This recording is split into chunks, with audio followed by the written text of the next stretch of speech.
A hotel night porter locks the front doors, checks the register, and turns down the lights, the same quiet ritual he repeats every evening. Then a guest walks in from the street, and the man behind the desk realizes he is looking at someone who is supposed to be dead. This is where the night porter begins, and it is not the last time this film will make you question what you think you understand. When I first went looking into the story behind this 1974 film, I expected a straightforward war drama. What I found instead was something far more unsettling, a psychological collision that critics are still arguing about 5 decades later. Directed by Italian filmmaker Liliana Cavani and carried by 2 extraordinary performances from Charlotte Rampling and Dirk Bogarde, The Night Porter asks a single, uncomfortable question. Can 2 people ever truly escape the roles history forced them into? But before we can answer that, we need to understand the Vienna this story was born from, and the world of European cinema that made a film this dangerous possible in the first place. The early 1970s were a turning point for European filmmaking. Italian directors, in particular, had inherited a tradition of confronting history head-on, a legacy stretching back to the neo-realist movement, when cameras first turned toward war, poverty, and political violence, instead of away from them. By the time Cavani began developing this project, that tradition had evolved into something bolder. Filmmakers weren't just documenting the past anymore, they were interrogating it. Cavani had already built a career examining power, ideology, and identity under historical pressure. So when she turned her attention to the psychological aftermath of the Holocaust, she wasn't chasing shock value. She was chasing a question that mainstream cinema had largely avoided. What happens to the human mind long after the uniforms come off and the war officially ends? That question would define everything that followed. At the center of the film is Lucia Atherton, a former concentration camp prisoner, played with haunting restraint by Charlotte Rampling. More than a decade after the war, Lucia checks into a Vienna hotel and comes face to face with Max, the hotel's night porter, played by Dirk Bogarde. But this is no chance meeting between strangers. During the war, Max was an SS officer, and Lucia was a prisoner in the camp where he served. Written for the screen by Cavani herself alongside Italo Moscati and Barbara Alberti, the script refuses to hand the audience a clean moral compass. Instead, it drags 2 people who should never see each other again back into the same room and forces them to decide what happens next. Their reunion doesn't unlock closure. It unlocks something far more dangerous: the past, still fully alive, waiting exactly where they left it. Here's a question worth sitting with for a moment. When you first hear the premise of this film, does your instinct say historical drama, or does your instinct say provocation? Your answer matters, because it's exactly the tension Cavani built the entire film around. She refused to give viewers safe distance. There's no narrator explaining how to feel, no clear villain to root against from a comfortable seat. Instead, the film keeps you locked inside the discomfort with Lucia and Max, offering no easy exit. For some critics, that was the entire point, a serious, unflinching look at how trauma rewires the people who survive it. For others, it crossed a line cinema shouldn't cross. But that argument itself became part of the film's identity, and it's exactly why audiences kept watching and kept arguing for years afterward.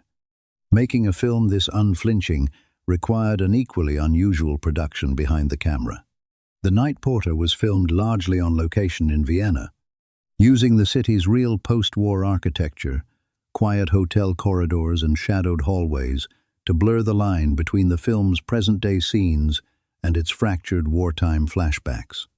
Cavani deliberately avoided the polish of a big studio production. The camera often lingers uncomfortably close, refusing to cut away the moment a scene becomes difficult to watch. That intimacy wasn't an accident. It was the entire design. Because the film isn't really asking you to watch a story about the 1940s. It's asking you to watch what the 1940s left behind, sitting quietly in a hotel lobby more than a decade later, waiting to be recognized. The film wouldn't have carried this weight without Rampling and Bogarde. Rampling plays Lucia with almost total restraint. You're never handed an explanation for what she's feeling. You have to read it in a glance, a hesitation, a silence that lasts 1 second too long. Is she trying to reclaim control over her own story, or is she being pulled back into something she never truly escaped? Bogarde brings the same unresolved tension to Max, an ordinary-looking man whose entire post-war identity begins quietly collapsing the moment Lucia walks back into his life. But if you don't understand this next detail, the rest of the film won't make sense. Neither character is trying to relive the past. Therefore, the real horror of The Night Porter isn't what happened during the war. It's discovering that the war never actually ended for either of them.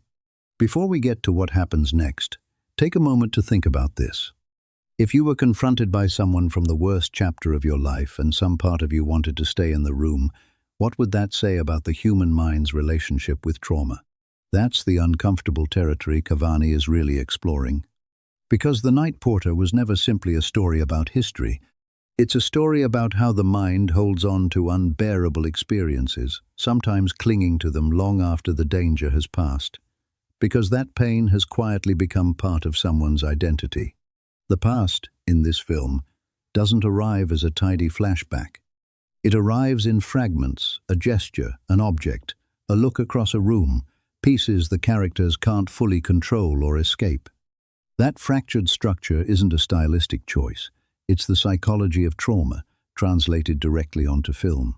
Upon release, The Night Porter divided critics almost immediately, praised by some as a serious work of psychological cinema, condemned by others as needlessly provocative. According to trade estimates from the period, the film performed strongly in European and North American Arthouse distribution, though precise. Verified box office figures from 1974 remain difficult to confirm with full certainty, so we're presenting those numbers as historical estimates rather than fact. What isn't in dispute is the film's lasting influence. It became a reference point for decades of cinema, exploring memory, guilt, and the long psychological shadow of history cited by later filmmakers examining trauma on screen. Charlotte Rampling's performance became one of the defining roles of her early career, and Liliana Cavani cemented her reputation as a director unafraid to sit inside discomfort rather than resolve it for the audience. Upon release, The Night Porter divided critics almost immediately, praised by some as a serious work of psychological cinema, condemned by others as needlessly provocative. According to trade estimates from the period, the film performed strongly in European and North American Arthouse distribution, though precise. Verified box office figures from 1974 remain difficult to confirm with full certainty, so we're presenting those numbers as historical estimates rather than fact. What isn't in dispute is the film's lasting influence. It became a reference point for decades of cinema, exploring memory, guilt, and the long psychological shadow of history cited by later filmmakers examining trauma on screen. Charlotte Rampling's performance became one of the defining roles of her early career, and Liliana Cavani cemented her reputation as a director, unafraid to sit inside discomfort rather than resolve it for the audience. Most films from the 1970s have quietly faded from memory, but controversial films often live differently. They become cultural artifacts, telling us not just what filmmakers were willing to create, but what audiences were willing or unwilling to sit through.